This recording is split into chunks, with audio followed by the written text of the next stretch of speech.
Scott is a community liaison. That's just a small speck of what Scott does for the community. What we have frequently is so much great will and generosity in our community to help people who DHS serves in ways that government is not best equipped to do. I started partnering with a couple of local entities. Runway for a Cause Foundation was one of them. I started working with a wider circle. Lighthouse DC, they were instrumental in helping out with the overall setup of some of our resident apartments.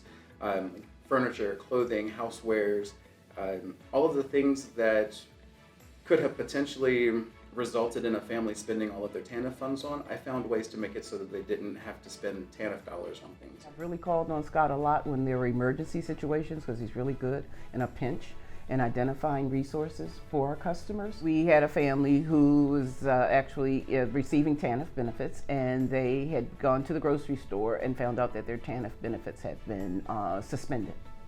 And they didn't know what they were going to do. It was a Friday, and we couldn't get anything to them until Monday, probably, maybe Tuesday.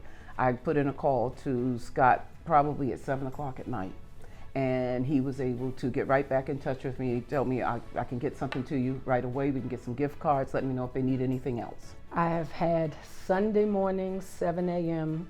initiatives with Scott, and Scott is single-handedly distributing, packing up coats, over 500 by himself in U-Haul trucks. This is what Scott does after hours, 8 p.m., 7 a.m.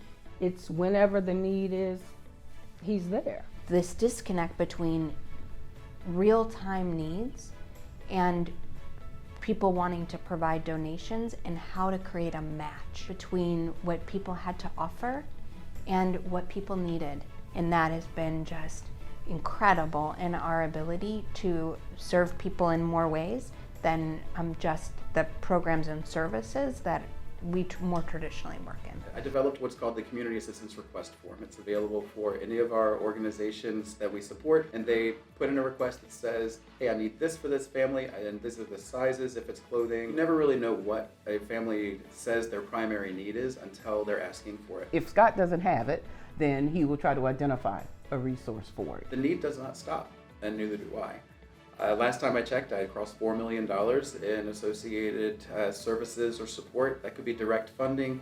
It could have been an in-kind service. It could be donations that were made to us. The network that I've been able to create really supports the mission of DHS. It just makes me very proud to see that. When we started creating these programs, I've always had the support from Scott, to help make it happen. I really would like to thank the Cafritz Foundation for recognizing Scott. Scott is no doubt somebody who goes above and beyond and is always looking for ways to help. Always be humble, but also don't be afraid to step outside of the box. Pave your own path in order to make the best impact that you possibly can.